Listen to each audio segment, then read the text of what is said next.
Huwag na huwag mong subukan kaibiganin ulit yung taong sumira sa'yo. Yung taong nagtaksil sa'yo. Yung taong nagsabi ng masama laban sa'yo o yung mga taong para lang maging mabango sila sa iba. Tapos ikaw, na kaibigan nila, binabaho nila. At madalas mangyari ito doon sa mga taong patas na lumalaban. Kaya kung isa ka sa mga nakadanas ng ganito, yung pagkatapos mong pakisamahan at itrato ng ayos, gagawan ka pa ng kwento.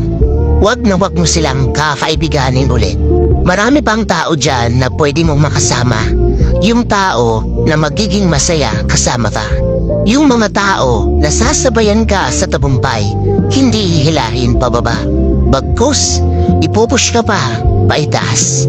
At tandaan mo, ang ahas, nagpapalit lang yan ng balat para maging mas malaking ahas.